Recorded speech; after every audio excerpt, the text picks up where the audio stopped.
Nigga, my mama gonna go to war, nigga. I don't give a fuck how old she is or how old I am. So if I got a pops, that nigga gonna do this. Well, he better do this. That's right. Yeah. But now we're opening the door for all of these parents to start coming out and protecting their kids. If you think that's bad, wait till you see Shador. Right, it's about to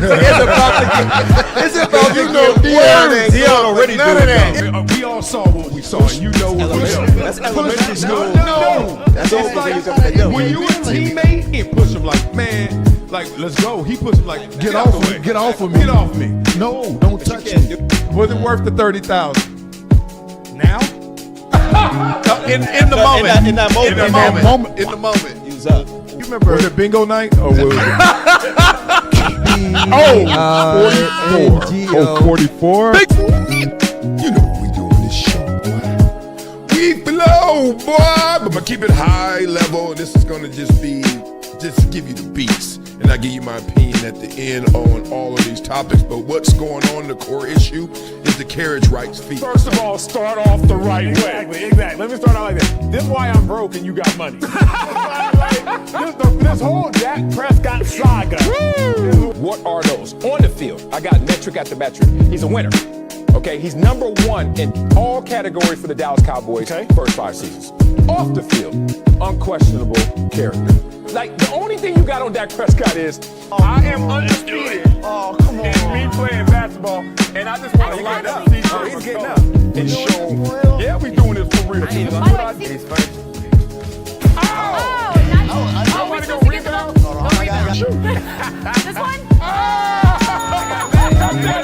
Cut that up, I got a match. This boy, it's wet time. That's what I do. I still don't know why this is a pick, except exceptional play by the defender. Look at that. 2 dudes reaching, and then he comes between them and say, let me split this bunk bed. And I'm out of here. Shotgun snap, slips. Oh, that's something. Sack on your first play ever in the NFL. Y'all know your nightmares came true. You're like, God dang. Oh, yeah, this ain't it. Look at this blitz right here. I mean, he only knows so much what he's reading off stats, off paper. I mean, everything's good on paper. But I would always love to hear from a player because they play the game. What about a journalist? Like, being real, NARPs are journalists. Like, you're from that pool, right? So imagine somebody just said, you didn't play the game. I don't want to hear it. She would have a living room full of people at about 10 p.m. probably every other Friday or Saturday. Come up here and I already know what they want, and I got to sing whatever song I got. Did you say song. Sing, not rap? You said sing, huh? Sing. Yeah, they ain't trying to hear no rap. They ain't trying to hear no rap. Yeah. You think you can do something with that? Hey, man, Michael Jordan too light in the tail. Okay, you know what, big dog? Yes. I ain't light in the tail. If you want some of this, let's go one-on-one right now. Let's go,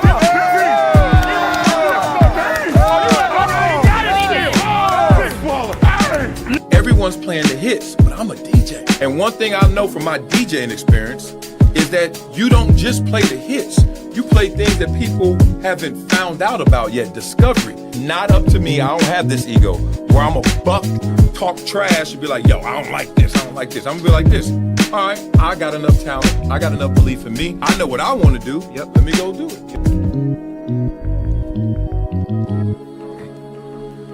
Blah, blah, blah. Man, god dang. Woo! Have y'all recovered from yesterday? I know I have not. And I ain't talking about the food, getting fat. I ain't talking about the fam. Oh, Merry Christmas, post-Merry Christmas, and Happy New Year's to all y'all. I ain't talking about none of that. I'm talking about this damn sports world. What the hell? Hey, the sports world is a donkey right now. It was crazy. All of them damn games. We watch 8 games if you watch them all, NBA, NFL. Make sure you're voting up in there in the chat. Let me know what you think is better. NBA yesterday or NFL? Boy, the NBA finished strong last night. That damn Minnesota game. Woo, if you turned that off, you had a problem. It was sick. Oh, man. I mean, from morning to night, love. Y'all get what y'all want? Y'all get what y'all need? Y'all get y'all Christmas gifts? Man, love. I got, I'm not into adult gifts anymore. I'm just not. I think I'm so giving throughout the year and vice versa. Y'all so giving throughout the year. Like, 25th, December 25th, that's Jesus' birthday. Don't give me jack. I'm good. I put it on the hood, I'm good. Make sure y'all hit the like button, subscribe, and make sure you hit this poll. We got to do it all. All love. So I ain't do anything like that. But my kids, they ate. They cleaned up. When I say cleaned up, it was next level how much stuff they got. So respect to the itty bitties for out there winning because they out there getting it. So what did y'all like the most? What did y'all enjoy the most? Tell me about all of the above. We about to get into it. And then have some fun. First things first, we got to talk kind of quick on some topics, like the coverage of the Denver Nuggets, especially Nikola Jokic. I'm drinking a Michelob Light. 56 points, 16 rebounds. Come on, y'all, let's give it some love. 15 assists, god dang. 2 blocks and 4 three-pointers made. First 55-15 game in history. I remember watching it with my kids, including my boy, my little cousins, and they all play basketball as well. And they was like, God dang. It was crazy how many points he was scoring. Most points in overtime history I heard that he scored. Just next level. But we got to talk a little bit about the coverage because the coverage is the issue. The interesting thing about the coverage is as much as these announcers, and I hear them a lot of times, and I won't mislead you, they always talk about, man, this guy got to be the best all time. He's one of the best all time. It just seems like he ain't getting that kind of favor. He's not getting that type of love, and what's at it? And, you could be lazy. We all could be stupid and be just like, it's because he's white. Nah. I grew up in a NBA household where in Los Angeles, we were sitting there looking at Larry Bird like, that's it. Magic is sick. But Magic had, Magic was the conductor that let others play the instruments. It seemed like in Boston, it was Larry Bird, right? He was the instrument. It was like, God dang. So I've been in a world before where in the NBA, we were like, yo, that's the dude. And he's just not getting his flowers. Simple as that. This ain't a deep topic. Just tell me why. Beat it up in the chat. Why you think that Jokic, we keep looking at these stupid numbers and just be like, is it because he don't look the part, because he ain't high flying? It's because of his style? It's because he does so much. He's a jack of all trades. He's really a king of all trades. And you get into that situation. I don't know what it is, but it's something about Jokic that is going to be understated. Just like Tim Duncan, no matter how great he is, he ain't going to get all of the love. And then there's some guys who are louder who get more of the love. In that same game, man, Anthony Edwards was acting up too. Anthony Edwards has made the second most three-pointers in the NBA this year behind Steph Curry. We all remember he made that transition from like, I'm going to dunk every play to now let me shoot some threes, and everybody was mad at him. Seemed like it's worked. So if you can shoot the three at Steph Curry level and you can dunk like at Jordan level, we need to examine how we covering Ant. Golly, he over there doing this. My kids over there gangbanging in the house. They like, Daddy, Ant-Man doing this. I was like, what is this? It's crazy. Next level. Next level is also another person who went down in history, talking about Kobe Bryant, rest in peace to the late great Mamba, who was talking about Scottie Pippen, who doesn't get his flowers as well. But check this out. Might want to give him some. If I'm a young player coming into the league today, I would really focus on the defensive end of the floor and look at Scottie Pippen. I mean, this guy was a genius. His ball pressure, playing passing lanes, blocking shots, taking charges, and he played with a passion on the defensive end of the floor like, no, this is the most exciting part of the game to me. Look at this. So here again, Scottie's initiating the action. This is crazy. He's making Mark work to bring the ball up the floor, okay? That's one. Now, where he's pushing him into situations where Mark can't really attack. Right here, you got Michael sitting here waiting, right? That area is clogged up. There's nowhere for him to go. Scottie's fully aware of that, so he knows he can put a lot of pressure on him in these areas because there's nowhere for him to drive. And so now, where is Mark looking, right? He's looking for these curl actions here. Yeah, he couldn't run the play, right? Scottie took the play away from him. Here he cuts the angle off. Now Mark says, okay, I got to attack him. He's bodying up on me. I'm going to attack him. Mark attacks him here. But now Scottie, sensing that Mark wants to feel the contact, right? Because Scottie's been bodying him this whole time. So now Mark seeks the contact, and Scottie just backs up. Pull the chair. Scottie just backs up. I mean, that's just brilliant defense. Pull the chair. I mean, think about that for a second. I mean, he's bodying Mark the whole game. Body him. Now Mark's looking for Scottie's body, and Scottie just moves back and lets Mark lose his balance. I mean, that's a game of cat and mouse right there. If I can learn how to cut angles off like Scottie, be aggressive on the defensive end of the floor like Scottie, I think they'll just take my game and the team that drafts me to an entirely different level. Blah, blah, blah. Sick with it. I just, we're going to have some food for thought in here, too, some soul food. We ain't just going to be all with the cake and ice cream. It's some stuff. We got cake and ice cream topics, too, but we're going to have some deeper topics to let you guys know deeper elements of the game, deeper mindsets of the game, how cats really come at it, as you can see. All right, let's beat it up in the comments before we get to this next topic because these Lakers are sorry right now. Clippers beat them. I love it too much. Lakers got all that good record they did. Now that their record is starting to look a little mediocre. And then the Clippers beat them. Then the Rockets destroy them. And now everybody like, uh-oh, what's going on in Lakerland? So let's go fix and solve that riddle. As my man Danny Fan says, it's because Jokic is white and not American. Because y'all know damn well if Cooper Flag keeps Cooper flagging, he keep planting them flags like he planting them right now, they're going to give him his flowers. Like, it's just some personalities. It's just some energies about certain players that you're going to say, we're going to grade you properly, accurately. Some of them you're going to inflate, and some of them you're going to deflate. Tim Duncan is a guy you're going to deflate no matter how great he is. He top 10. He top 10-ish. You're going to give him the ish instead of the 10, right? And it's the same thing I see with Jokic right now. He's going to go down in history not as great as the numbers and the impact that he has. Simple as that.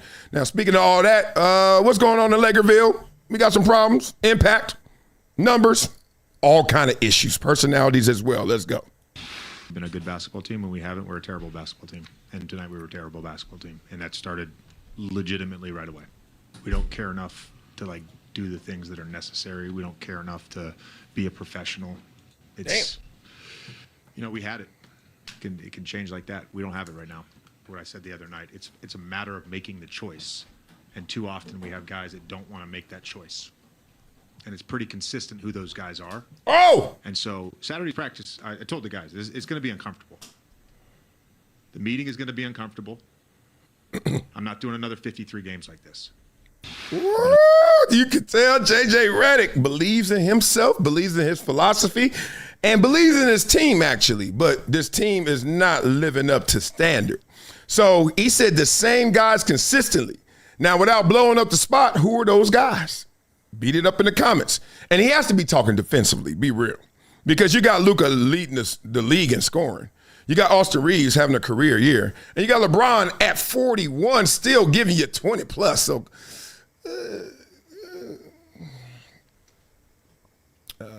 yeah. Look, LeBron, it's the defense. It's the fact that he can't, this is where he's stuck. Because he can call guys out, but he can't call all of the guys out. His big three, LeBron, Luka, Austin Reeves. Be real. Luka's a defensive liability. Austin Reeves is a defensive liability. And LeBron is a defensive liability, but can turn it on, but also offensively is a liability based on style of play because of Luka. We always know the cliche, it's only one ball. Yeah, but that ball goes hella slow and is in the ice block when it's with Luka. And then LeBron wants to hold it, it ain't going to work. You're just going to take all the air out the ball. So the point is, what they going to do? And then you can't let Austin Reeves run the offense. So they stuck. So he knows I can't call out Bron because then Luka going to be sitting there like, yeah, I'm good. No, you're not. You're a defensive problem. I can't call out Luka because then LeBron be like, yep, I'm good. No, you're not. Your ass is picking your spots. And then Austin Reeves doesn't even count. He's just the one you just let him be. You just whispered him, hey, Austin, I ain't going to try and clown you. You're doing better than you ever done. So it's tough to call him out. He's doing better than he's ever done, even though he's not perfect. They got issues in Lakerland, as they say in the world. Issues. How deep are these issues? So deep that somebody that likes to talk about the issues is going to break it down. Let's go.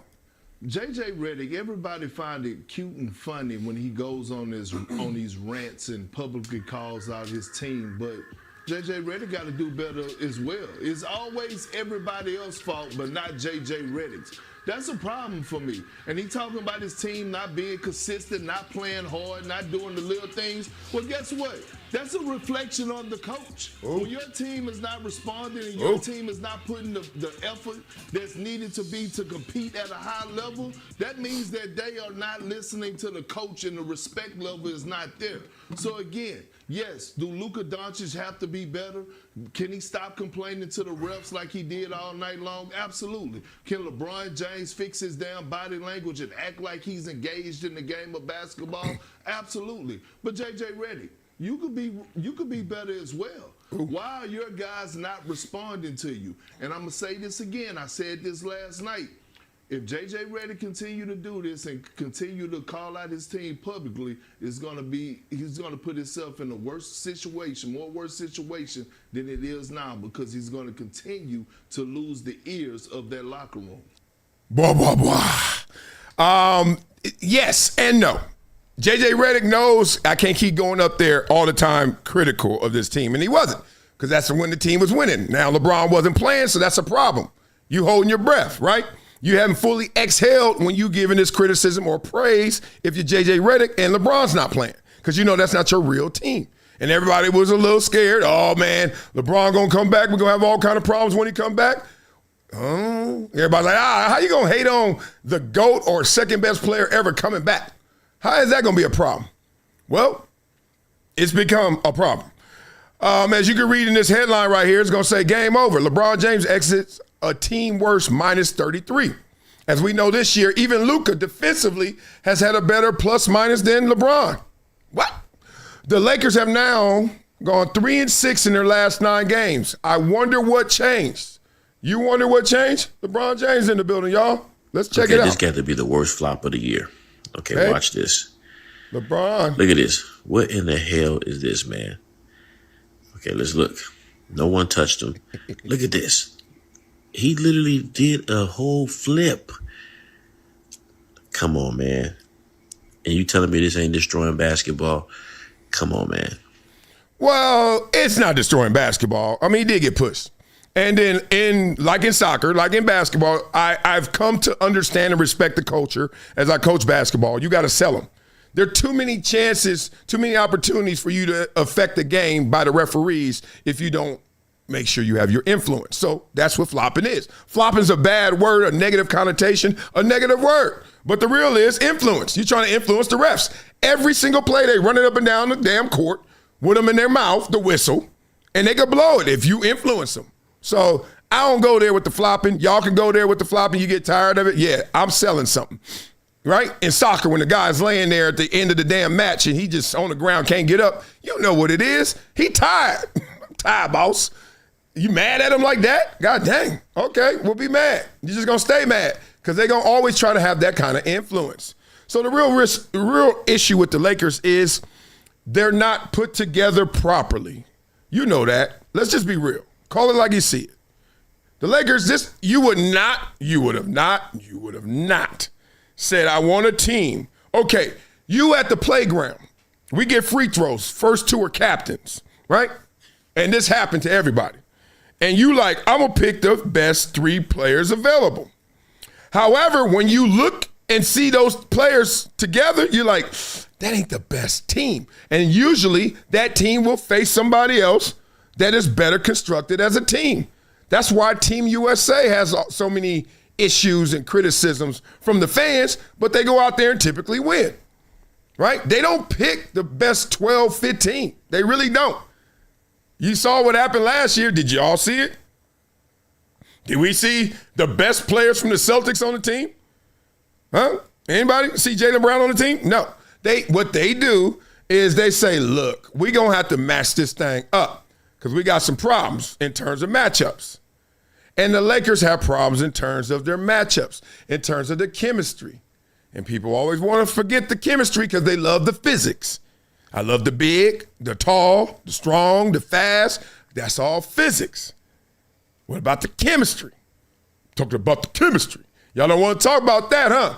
All right, so now that's the problem with the Lakers. It's so simple, but to blame it on LeBron when he was even here first and then they went and got Luka, you got to look at the general manager. You got to look at the construction of this team. You got to look upstairs, Jeannie Buss and them, say, well, I get it, but it's redundant, right? You get two guys who ain't trying to play their best defense but trying to go hard offensively.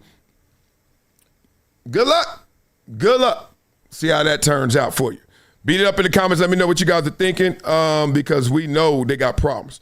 2Count Yeti says he's just the most athletic 40-year-old and loves to move his body around, while Human Beanbag says SGA flops more than the rest of the league combined, ruining basketball. Interesting.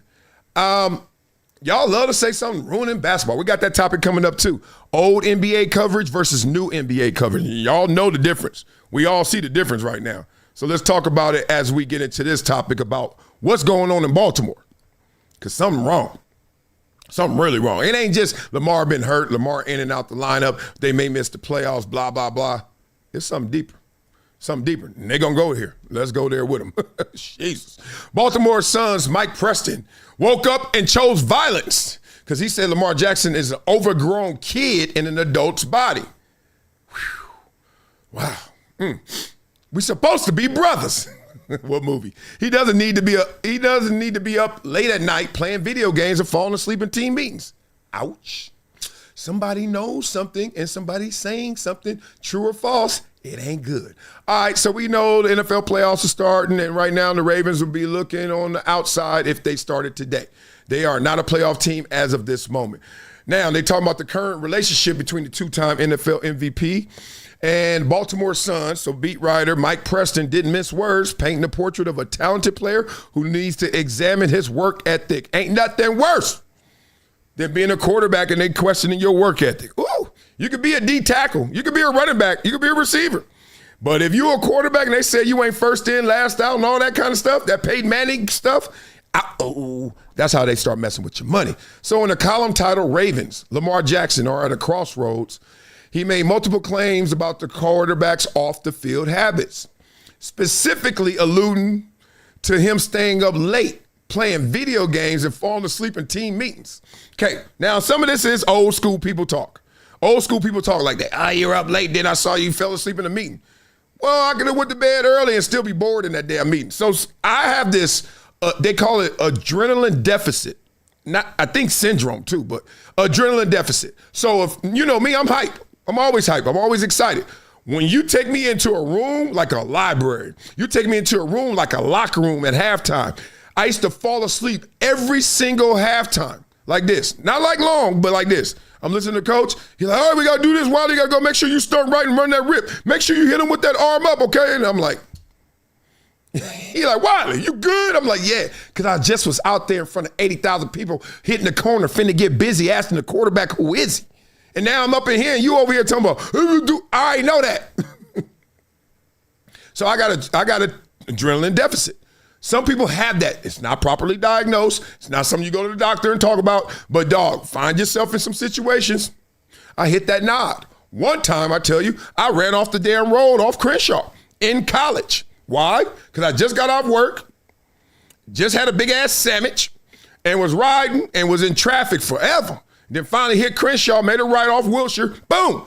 Oh, no traffic. I went like this. I'm 18, 19. Anyway, let's get back to the article. Just letting you know, people got weird sleeping habits. Specifically, I already said all that. The 28-year-old's behavior, including by holding practices later in the day. So they try to accommodate him by holding practices later in the day so he can get his rest because he's been up playing Madden, playing Minecraft. What? The breakdown of an NFL player's body is natural, but Jackson could help himself. He doesn't need to be up late at night playing video games or falling asleep in team meetings. He needs to train more around the castle instead of only attending mandatory minicamps where he disappears after one day. Okay, that's another thing old people always talk about. Man, why you ain't at the facilities working out with us? And then the player like, them weights are the same as the one I have down in Florida where I train, homie. And I train down there with killers. Ain't nobody going, like everybody there from different teams. We getting it. Don't act like I ain't getting it. I just ain't getting it under your supervision. I ain't letting you babysit me with these walls. I don't like that either. But this is the problem. You can do whatever you want when you doing what they need. Whenever you ain't doing what they need, you can't do whatever you want, right? Simple as that. And when we got a almost $300 million quarterback and we can't make the playoffs and you getting hurt and you starting to get these vague ass injuries like your back, you got a backiotomy. We're going to start looking at it. We're going to start looking into what? That damn PlayStation. A major problem. A lot of it is on the Ravens as that there are the team rules, and then there are rules for Jackson. That's why Baltimore practices in the heat of the afternoon instead of in the morning. Once the Ravens become critical of Jackson, he becomes more withdrawn. It's a shame because Jackson isn't a mean-spirited person, just an overgrown kid in an adult's body. Well, that guy went into social media, and that guy went to Nick Wright, who said, I appreciate Mike Preston's son putting in print what I've been alluding to all year. There's alluding to. Why didn't you just say it? There's a real and obvious disconnect with Lamar and John Harbaugh and the Ravens. Correctly feel Lamar has some growing up to do. Damn. Man, it's so tough to come off of a you don't work hard conversation, and it's even tougher when it's that conversation of not only you don't work hard, you childish. Oh, it's so hard to grow up in the league once they label you childish. So hard to grow up in the league once they say you don't work hard because it's all going to be result-based, right? So that means you got to win. Like some guys don't have to win and you still know they putting in their work and they good. We got you because we know you doing your best and we can't do no better. But then when they start doing this to you, Lamar better watch himself because I know they did it to me and I'm a damn defensive end. Hey, Wiley, how's that DJing going? Good. Hey, you got some of them CDs? Can you put them on during the game, pregame? Pregame CDs. Yeah, we want Wiley. We want that. Is it Master P? We like that. You've been rocking our parties. I saw you DJing with Outkast. I saw you DJing with Kanye West. For real, this is all facts. Shania Twain. I was like, Shania. Oh, her name's Shania? Oh, Shania Twain. Kenny Chesney. Yep. Boy, he had a bus. I went into his bus. I said, this your bus? What's your house look like? This is sick. All right, so it's simple as that, and that's how the game goes. Lamar Jackson, simple as that, and that's how the game goes. Lamar Jackson is finding himself in that space, and it's coming from the inside. Don't tell me he got people on the inside talking bad about him too, because they got some facts on him. They got some facts. A lot of that was conjecture, old school. Why aren't you here every day? You're the quarterback. Now, that's true. You're the quarterback. You're the quarterback. So that's what comes with the big price tag. So we'll see what they talking about.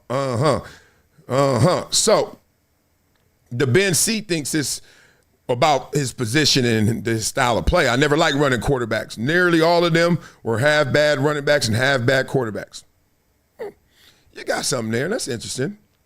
All right. Keith Amaro says, problem is a display of bad leadership. I'll be damned if my quarterback falling asleep in meetings. The funk out of here. Yeah, falling asleep in meetings never goes well for anybody. Let's just say that, right? But look, I know Hall of Famers. I play with Hall of Famers, real legit Hall of Famers. They were night in the meetings. I'm not going to say names because they escaped all that criticism and still made it to the Hall of Fame. Who am I to mess up their beautiful name and image? But damn it, they were nights. I mean, you're looking like,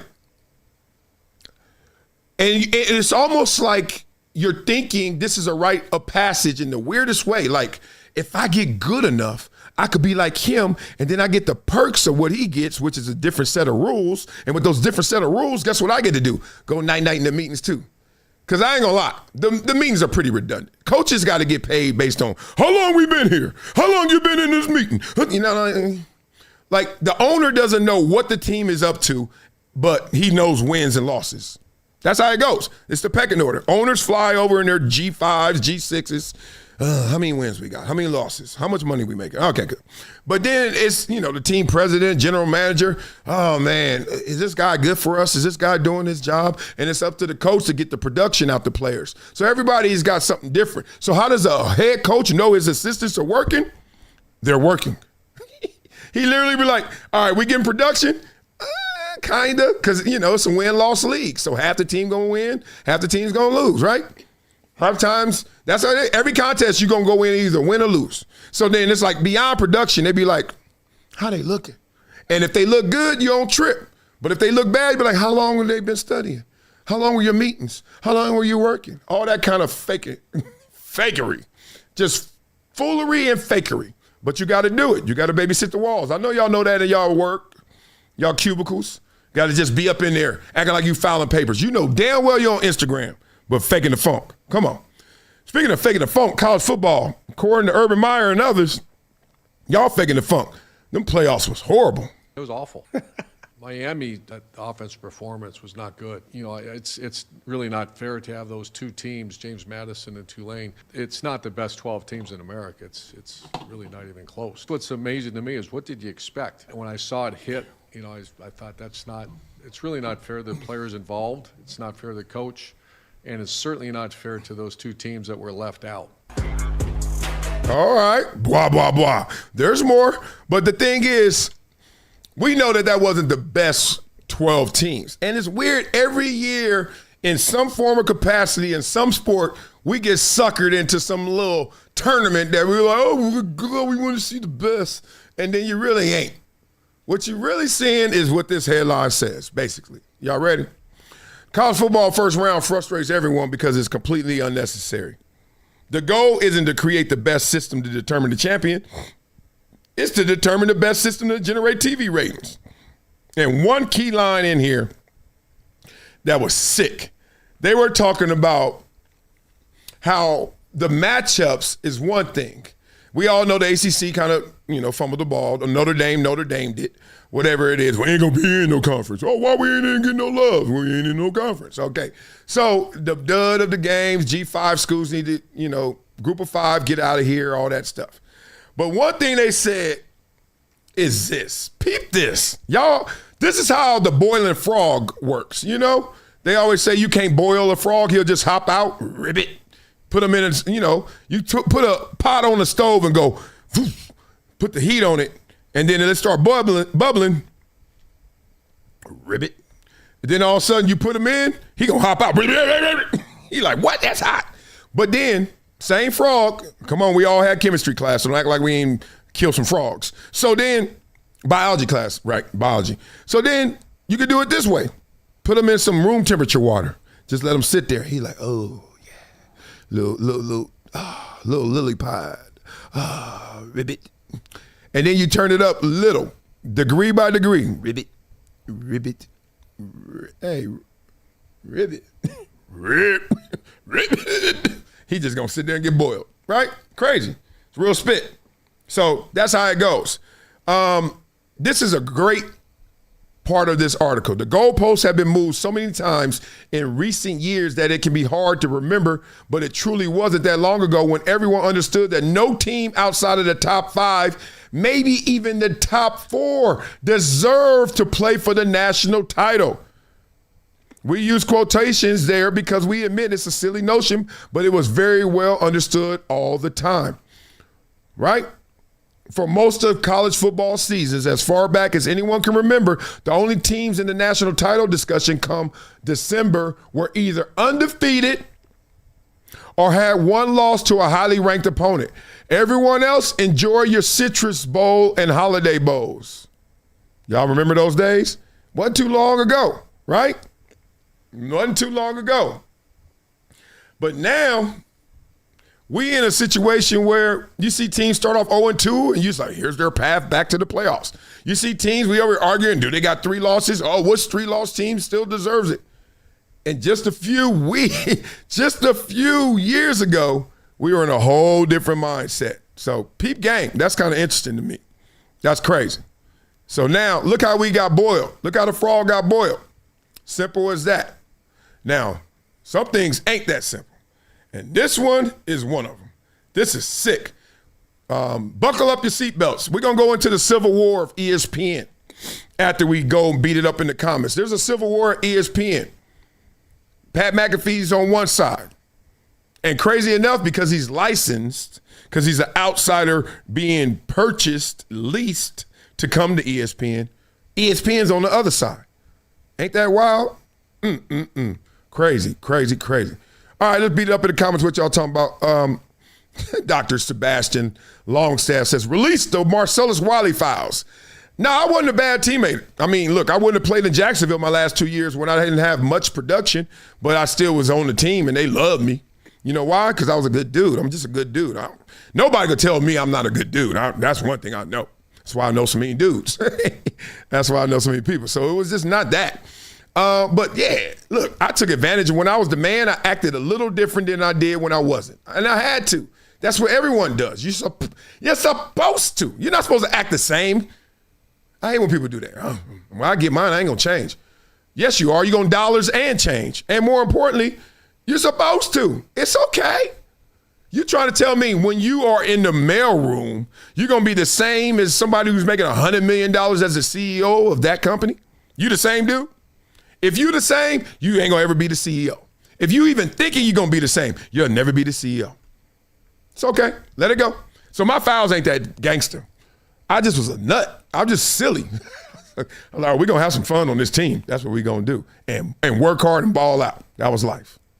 But I would like to throw some heat at somebody if we haven't talked about this yet. The article about you stopping the kicks, the charitable kicks. We don't need to get into that. There's no reason. I'll flame throw that guy. Okay, he said we ain't got to get into that. And then J.J. Watt like, nah, I ain't been playing D-line in a long time, so I need some fire. I need somebody to go upside their head. So let's go. We got a little time today.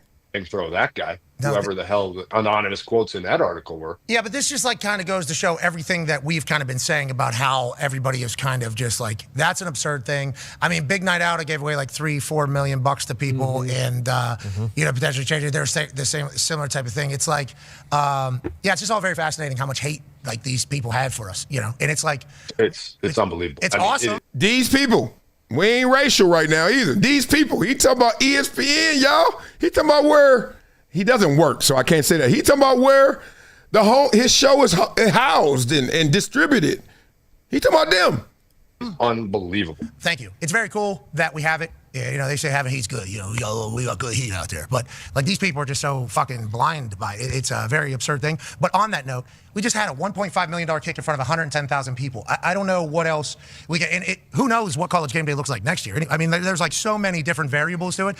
But I'm not somebody, I think people know this. J.J. Watt being on our show on a regular basis is a segment. We don't really stick with a lot of things, get bored with things. It's not like, hey, we found something, let's do this forever. So, me hinting at this might be the end of the series. Like, what if something else comes out? What if it doesn't happen? Like, there's so many things to it. But also, saying it's a bad business sense to do away with it, it's like, it's the dumbest thing I've ever heard in my life. You want to know what's bad business sense? Giving away millions of dollars that you work. Like this is the most charitable, philanthropic thing you could possibly do. Oh, dude, I want to lose it on that guy. I'm like, are you kidding me? Like, you're going to sit here and anonymously give quotes to this little article, and you're going to have an entire article written about a guy giving away millions of dollars to charity. Like, that's a problem. That's a problem with everything that's going on right now. Is you want to attack something, and you're going to attack somebody giving away money to charity by a kid picking a ball through a pole. Like, come on now. What are we talking about? There's so much negative shit in this world to attack, and we're going to attack giving money to charity. Get the out of here, man. Thank you. All right, so basically, as you guys can see, the sides have been picked. Pat McAfee, hey, I come new to this show, been there a couple of years, and look, loving it. It's been amazing. I've made my impact. The show is still number one, despite Big Noon Kickoff and them going to get Dave Portnoy and all them theatrics. They still number one, and they make it so fun to watch if you really watch it. So it's crazy. I give them props. Love, love, love. But Pat McAfee's over there saying that. And he's like, why and how do I even have resistance when I'm doing this? Like, there's some things in this world should not have an opponent. One thing that shouldn't have an opponent is I'm giving away millions of dollars and I'm doing it.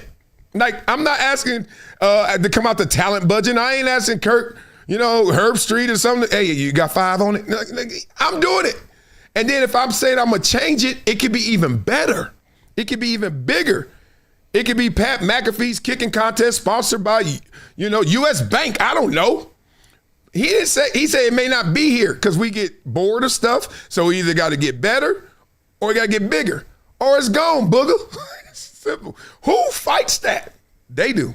For that, JH. Hey, JH, I appreciate you doing that for me and for us as a whole. But if you want to look around, you can go to that website. There's a couple other ones. Anytime we have been talked about, there's some sort of angle. It's like, I don't even know how you have that unless, you do your thing. But once again, we just, sit in the pocket, keep going, and try to make cool moments for people, And there's a song coming out here in a little bit that I wrote about, I treat finance like I'm Robin Hood. Okay, try to find a Brinks truck and figure out how to give it back, basically. You know, like that has been a massive piece of us. And we're not the only ones. I mean, Mr. Beast gives away so much. You talk about like the things that I think a generation has done with the access to the amount of shit that we've got access because of how good our people have been to us.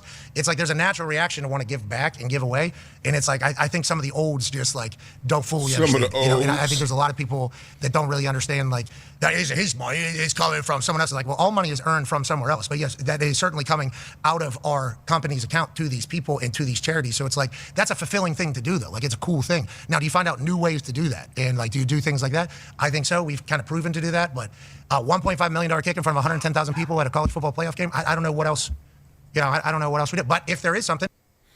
Now, I thought he was done because, you know, he repeated himself. You know, thought he buttoned it up. Oh, he's just getting started. Peep game. Let's go ahead and do that. And what does game day look like next year, you know, as a whole? So it's like, you know, I appreciate you going to bat for me, though. But that's kind of been our business here since we started licensing our show on ESPN and taking 2 hours daily away from some producer who has a super genius idea that led ESPN to where it was before we got here, you know. So that those people are always going to be, you know, power, attention, clout, money. I didn't even think about them feeling disrespected or disrupted in that thing for what they've had for a long time. But there's certainly a class of those people that don't appreciate us potentially coming in here and saying, like, yeah, like we can tell them to give away $2 million of their own money. Go on, create your own show that gives away $2 million or $5 million or $7 million. Go ahead, see how that show does. Go ahead. And they had the amount wrong too. They undersold the amount, you know. And it's, you know, it's just everything you could do to kind of diminish it is a cool thing that they do. So I appreciate you going to bat for me, Jage. We love you, man. Thank you, Jage. Love you, Jage. So I'm here pissing me off. I know you probably won't go to bat for yourself on it, so I will gladly call attention to it. I got some songs coming. I go to bat for myself. Yeah. You get to hear inner thoughts from old Pat McAfee in a lot of these songs. And there's some kill shots in it. There is some good bars, I believe, is what they would be described at. And, you know, just when they come, how they come, and everything kind of gets added into it. So I appreciate you doing that for us, you know. I do appreciate it. That was something I don't think or maybe you guys knew. I didn't fully expect the full war from the people that see us as a threat to their power. You know, I didn't see that. I thought we were like joining a team, like joining a lineup. Whenever we start licensing our show through ESPN, not understanding the corporate world or the ineptitude of places or the lack of talent or creativity from people who have been at a place for a long time. I didn't expect the potential. And it's not everybody. I'm not saying it's everybody. But it is people that are sitting in positions where if they were to give a quote, it does seem as if it matters because they have a title and have been there. I don't think I expected the inner anti-us thing and the reason why it is and how passionate those people could be. You know what I mean? So, like, I don't think I expect. From day one, the announcement of our show, the way it was framed was like an attempt to kind of bury us early. Hey, you know all these people you like? We had to fire them because of this company. It's like, I don't think that's exactly how that whole thing went, you know, because I think they just put up another $1 billion for another thing that's being licensed, like our show is being licensed. We're not coming from a talent budget. I think we're coming from a licensing budget. Where does that come from? So I don't think that is actually how that works. So that's... Get it off your chest. Talk about... remember we started off with this? Oh, man, we don't even need to get into that. Keep talking. An interesting thing, but that was in the announcement of it. So it was like immediately like, hey, everything you like, gone. Everything you hate, here. And it's like, oh, that's a tough start. And then literally every leaked anonymous quote to whoever it was, Wall Street Journal, legit places, New York Times, Washington Post, whatever it is, these are real places, anonymous quotes coming out, you know, underperforming, not worth the problem. Like they're swearing, or the advertisers like, it's like everything was like boom, boom, boom. And it's like, geez, I didn't expect the barrage. And it's, now that I'm older and we're kind of in this, it's like, that was guaranteed, brother. Those people are losing 10 hours a week on ESPN of what they have. It's like, I should have known that, but now we're a little bit hardened. We're a little bit more hardened. And I believe there is potentially a track record of success now at this point. So I'd say that's fairly accurate. I think there's a potential extinction coming. Potentially. Dinosaurs, since the history. Meteor. Have kind of disappeared. So we'll see. Good luck to you all. We appreciate you, Jage. We appreciate Blah, blah, blah. I don't think they knew that they were licensing a real one like that. Licensing not just a person, but a personality, but a real one. Like, no, because they are used to a model, and this is the truth, because I used to work there. They're used to a model where they know that they have the say, the last say, the most important say, not even you, and you're on air. You would think you would have the say because you're the one broadcasting the message. What is ESPN? Like 4 letters. It's not like a real thing. It's not a show. ESPN is not a show.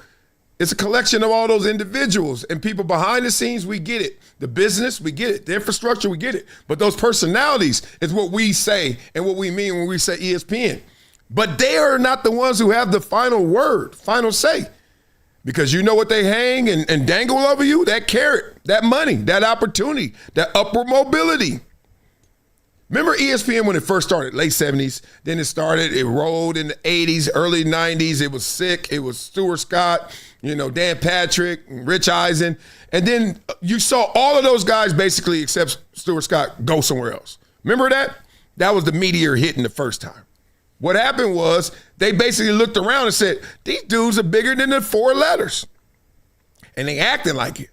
And the dudes were like, not really acting like it, but hey, we know we got some impact. But the thing that they had over them was a lot of the stars stayed in Bristol. A lot of that was Bristol-based. So cats would literally not know how big they were, even though they knew they were big, how big they really were because they weren't out of Bristol.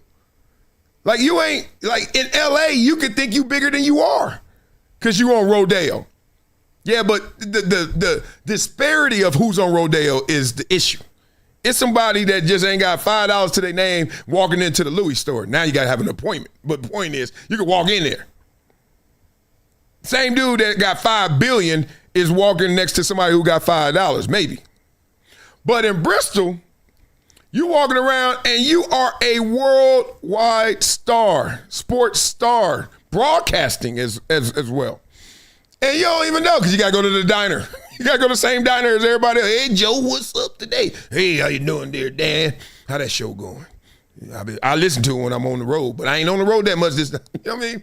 So it was a whole different dynamic. So then those guys went out and found their individual success. So as much as we get Pat McAfee props, think about Dan Patrick had to leave, dipped, and then, whoa. Look at Rich Eisen, who's now back with ESPN, but look what he did. Whoa. They built up their empires, right? Et cetera. More and more and more people. But they hold that money and that opportunity over your head. You can't either get paid like you want to, or more importantly to many, you can't do it the way you want to. So then you go into that era with Stephen A., Skip, Jamel Hill, you remember Mike Hill back in the days, but Jamel and Mike were doing their show and you can't do it the way you want to. Golly, they had a great show at first. I forget the name of it. Beat it up in the comments. That show they did before, they got the Sports Center show, and that was supposed to be a bigger version of that show, and it turned out to be nothing like that show, and it turned out to be nothing like they wanted. That's how they do it. There's 2 ways they get you. Oh, what you trying to do? And guess who's telling you this? Some dude with a big old belly who was just sitting there at the diner. He like, hey, I don't know about that. I don't know what you're doing over there. And that segment B don't look like it's going to be good. I'm just telling you. Or your agent call you, you're like, yo, your contract's up, next offer. You making $2 million. They like this, next offer. Yeah, they talking about budget cuts. They talking about all this crazy stuff. Man, they got so many licensing fees. They talking about 1.3. Now, that's a lot of money. If we started there, this is my ceiling, but now you telling me to go from the ceiling back down to what? I went from 2 to 1.3 in success? In success. That's how they play it. I know the game. He know the game. That's why he laughing. He like, y'all can't play me like that. I'm on the outside looking in, even though I'm in here. Woo, gangster.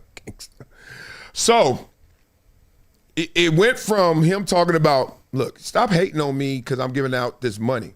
I'm not trying to upstand y'all. I'm not trying to show out. I'm not trying to floss on y'all. I'm just like, look, here's another segment of this show that I can add to. Now, I'm thinking maybe it's going to be different. It's going to be gone. We're going to change it. Whatever. Rock with me. No, because we ain't rock with you in the first place. What I tell you my grandma Blackie said? The way you go in, baby, is the way you going out. So if you went in there and they hating, trust me, I don't care how much they love you. Don't care how much success you have. They're going to start hating again because that's the way you came in there, bro. Real spit right there. I like that segment right there. And let me see what y'all talking about in these comments. Beat it up. Ryan Short Kid says, Pat is definitely leaving. Yeah, you know what's crazy? McAfee could take his to Netflix. I'm sure they having that conversation. Amazon. Oh, my God. If Pat McAfee tells Amazon, give me that inventory. Matter of fact, I do know that. Like Amazon and are certainly interested in McAfee, but that's not saying anything. Like, everybody's interested in Pat McAfee, but he got options. ESPN better. And it ain't going to be a money thing because ESPN can't outspend Netflix and them. You don't believe me? Did y'all watch yesterday's halftime show with Snoop? We're going to get into that. Silly. Can't compete. Can't compete. I mean, look, big bank take little bank. What is Netflix making? $6-7 billion a month? Something like that crazy? Right? Remember we did the segment of Disney when Bob Iger took over? They're only like $30 more million in value, and Netflix was at $40 million. Now it's like at billion. 40. Now it's at 400 and some billion. We're like this. Other one went, show. That's the game. All right. Beat up in the comments. Let me know what you're talking about. And tell me about this game. Yeah, Netflix, Ryan Short Kid, Netflix be paying like crazy. Yeah, they paying like crazy. You know why they paying like crazy? Because we paying like crazy. They hit us with $2.99, $15.99, $9.99, whatever. I ain't complaining because I'm going to pay it because I love it. But the point is, it's a lot of 99s out there, and then they just go find somebody and give them that dodo. Love it. Okay, the top sports media FEUDS of 2025. Let's go through this one kind of quick, but just like, relive it a little bit. I don't even remember that one. Was it Jordan Schultz and Ian Rappaport? They had a beef. All right, we see Stephen A. and LeBron. Oh, yeah, that's got to be the top dog. Dave Portnoy and then Ryan Clark and RG3. Oh, yeah, he did talk about his wife and all that. All right, so let's get into this. Let's go real quick. Stephen A. Smith versus LeBron James. All right, beat it up in the comments real quick. Who won that beef? Sports media beef? Who won that one? I say LeBron won that one. Because not only did Stephen A. Smith always say forever, come up to me and speak to me and do something to me or whatever, I ain't hard to find.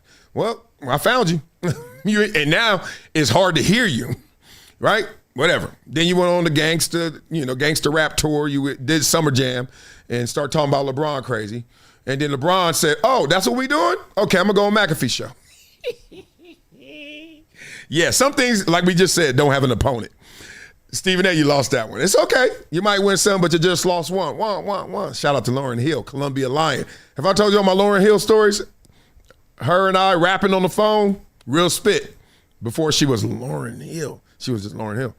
Crazy. Next level. I'll tell y'all one day. It doesn't apply right now. All right, Ryan Clark and RG3. Who won this one? RG3 won this one because when you go at my wife, you lose. Because it's like, what's she got to do with this? Even though Ryan has some points, he didn't get them off because he went at his wife. And then it made Ryan have to admit because everybody was just dancing around it. And I don't know if I broke the news or RG3 made it louder or RG3 broke it. The point is, people didn't even know. Ryan, what you clowning RG3 for having a white wife? You got a white baby mama. Look, they putting it in an article right there. You got a white baby, black and white baby. It ain't even a problem, except you think it is. So it felt like he was kind of hiding it until it got outed in this moment. So I'd say RG3. All right, I don't even know. This is no diss because they're more popular and everything than me, I guess. I don't know these dudes. NBC golf reporter Roger. Okay, Michael Kay and Toronto Blue Jays. Kristen Brennan.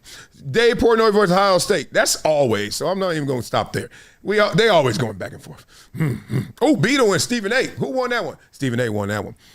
Beetle lost as soon as she said, and Beetle, what'd she say? I pray for your downfall?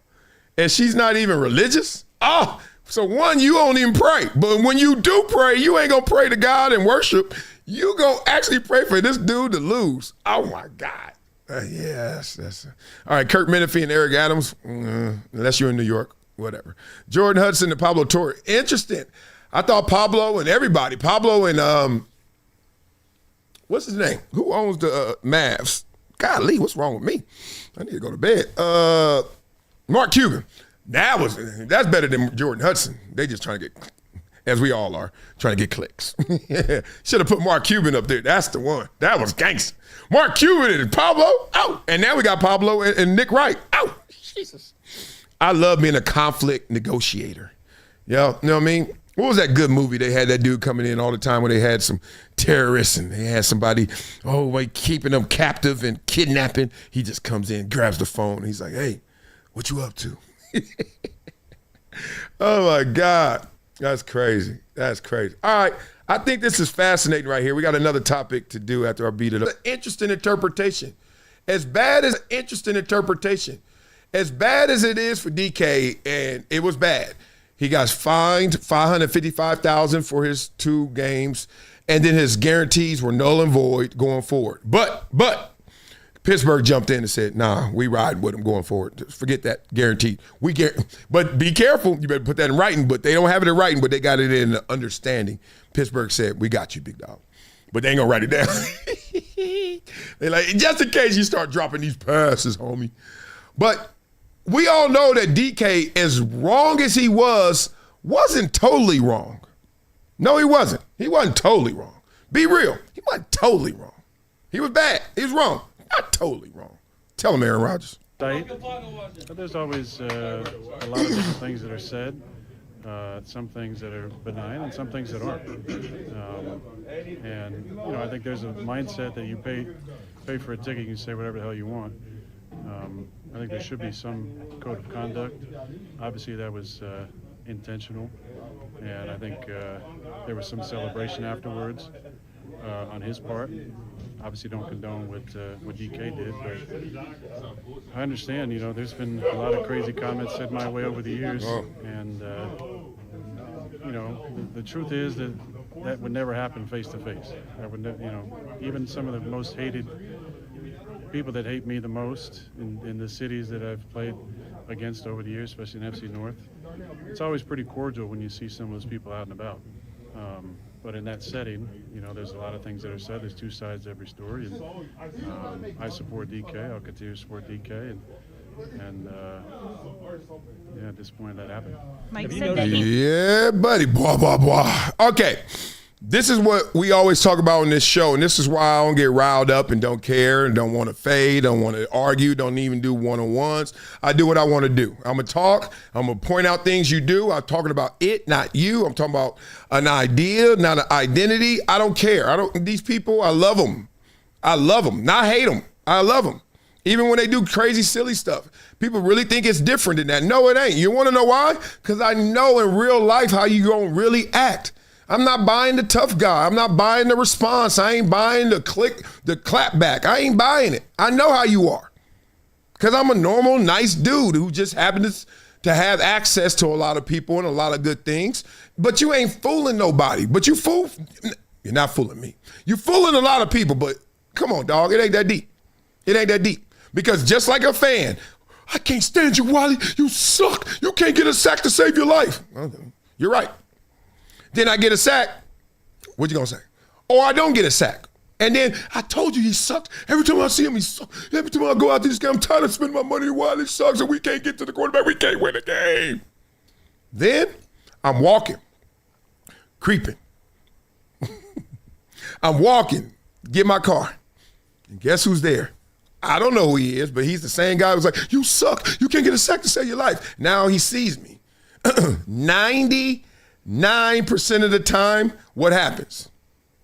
He comes up to you. Hey, man, how you doing, big dog? Love, big fan, big fan. Everyone says this. Big fan, big fan. Can you sign this? Can you say the picture? Whatever. The 1% of the time, I ain't going to act like all y'all faking the funk. 1% of y'all go like this. Oh, there go that dude Wiley. Man, he don't get no sacks. I don't even funk with him like that. I'm good. And you just chill. But you never do this. This is what never happens. Come up to me and be like, hey, Wiley, you suck. You can't get a sack. I mean, what? As they say, hit a drummer, get wicked, if you ever, and you don't. And so we don't have that problem, right? But that's how it goes. So Aaron Rodgers like, look, DK, it's something about this fan experience that they just think, mob mentality, obviously, we good. We can say whatever we want. More importantly, this barricade gonna protect me. More importantly, I got ushers on my side, not your side. You can't even do nothing, right? All that junk, all that BS, all that protection that's supposed to be positive and peaceful turns into you wanting to ignite it and say, I can do what I want because I got the law on my side. Huh? Now you've seen these players act a little different. And these fans acting a little different than they used to act too because of the gambling and the prop bets. And, man, I got my fantasy. And that's on you, fool. That's your issue. That's your problem, partner. Care about your fantasy team? Well, you better care about my fantasy because you don't care about my fantasy. Then I don't make money. I don't come to these games. I'll pay your salary. No, you don't. You don't. Y'all do. And I don't think everybody listening to you. Everybody acting like you. Everybody rocking with you. Everybody gonna leave with you. Partner. So it's just weird, man. People are crazy out here. All right, beat up in the comments. Let me know how crazy they really are because I want to get into this. The new media and old media in basketball. Very interesting. Very interesting. You know why? We're starting to see things act a little. We're starting to see them act a little different, do a little different. Right? New media, all these new shows. We're gonna talk through it. A little more positive on the NBA. Old media a little more critical of the NBA when they had no competition for real. So now we're resorting to doing different things. Shall we see? Let's see. On Christmas? Oh, yeah, so you Now, this is hilarious. Wait. He said, wait. He said, wait. Look, it's not like you didn't think that was going to happen. Look at the cushion behind the wall.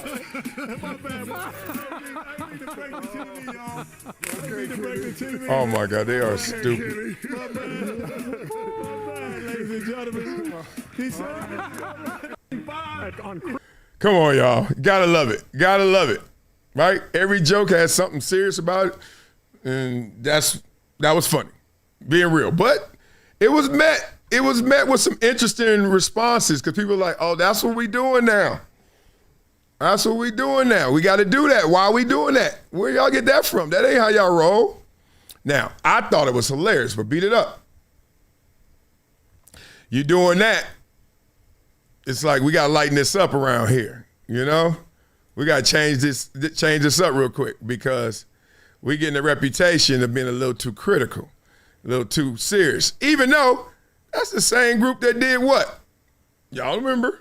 Don't act like we don't remember. This is classic.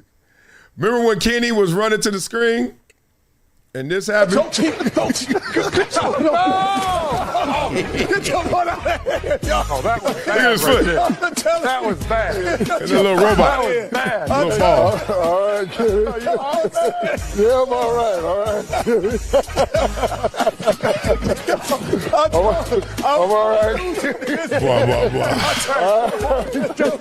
Now, that one to me seems real. Obviously, he didn't run through a screen. One, the cost. Two, the liability. Glass shatter and everything. But they try to recreate that again, right? But this is really a greater point. You know me, I like to connect things, sociology, maybe go too deep. It's a greater point.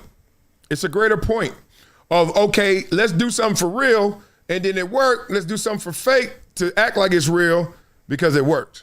Because what's going on for real is this. See, it's a big deal. NBA cut a big Amazon deal. I want to see if it's a big deal. I want to see if NBC they went and hired a crew for both of these places that is lighthearted, friendly, and yada, yada, yada, yada. That's all I'm saying. I'm asking y'all, dog. It's a big deal. Look at these. Carmelo, Vince Carter, fucking Reggie Miller, the names, Haslam, D-Wade, the names here tell you what they going for versus what we was talking about. It tells you Adam Silver had a problem with it. Yeah. They want this more serious coverage. All I'm asking y'all is, do it feel a little more lighthearted this year to y'all? I ain't watching the basketball game. Because the niggas are not watching the games. Okay, yeah, blah, blah, blah. Love button, love the show. But when y'all ain't making sense, you ain't making sense. People are watching the games. Ratings are actually up. NBA Cup went up. Everything is up. But point being, I hear you.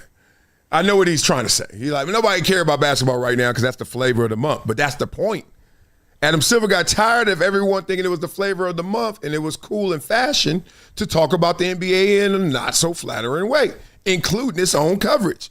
And we all know when we talk about NBA coverage, we only talk about one thing, one show for real. We talking about the boys. We talking about inside the NBA. We ain't talking about like Malika and all them, and I love their daily show, but their big pregame show ain't good. But the daily show and all that, oh yeah, I like that one. But nobody talking about that. We talking about inside the NBA. So then I thought it was just interesting, fortune. I thought it was coincidence, correlation, whatever you want to say. Of all of a sudden now they like, need to get this thing right. We need to do this thing a different way. Because if you don't do it a different way, then what's going to happen is you're going to be late to the party because people are trying to turn the page maybe on the new NBA. Last night's game, insane. Minnesota, Denver, insane. Sick. Knicks game, man, come on, y'all. Knicks and Cavs, that was good. People even love seeing the Lakers get beat up just because they got beat up. We can't just keep going with the same old, like, it's the same old, No. Adam Silver's trying to turn the page. It seems like the viewers, at least the ratings, are trying to turn the page. It's time for y'all to turn the page if you're really going to go there. Okay? Let's do it. All right, let's get out of here because it is post-Christmas. I know y'all got places to go. I know I do. My kids are going roller skating today, and I'm going to go.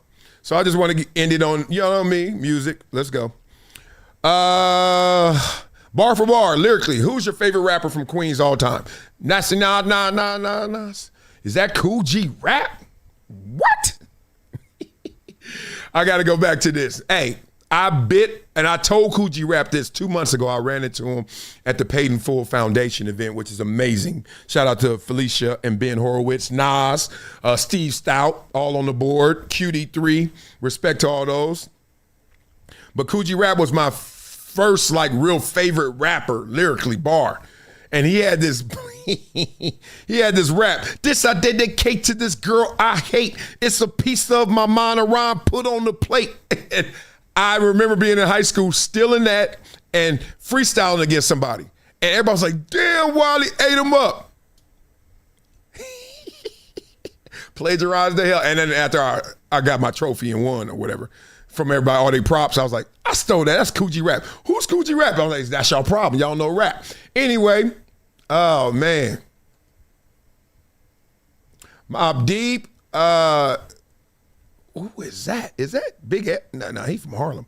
Who is that? I don't know the middle one. I'm sorry. I don't like to do the research for this because then it's not as fun. LL Cool J is yoked as hell. Golly. Bar for bar. Remember the conversation. Bar for bar, lyrically. 50 Cent. Okay. Man, I need to know more Queens rappers. Who that? I don't remember his name. Oh, we know Ja Rule, Lloyd Banks. Okay, let's just start eliminating. You got to go, Lloyd. Ja Rule was a great hit maker, but that ain't the lyrics. If I don't know you, then you can't win. 50, nope. Big songs, but nope. I don't know you, you can't win. I don't know who you are. Could be, but LL wasn't just a bar guy, even though he had some sick bars. Nobody, oh, God. Some girls dance and some girls too, because I'm making more money than your boyfriend do. Oh, come on, man. But no, these two rows are gone. We're up here. It's only really two. Nope. Respect, but not bars. Yo done. No. Respect. Rest peace.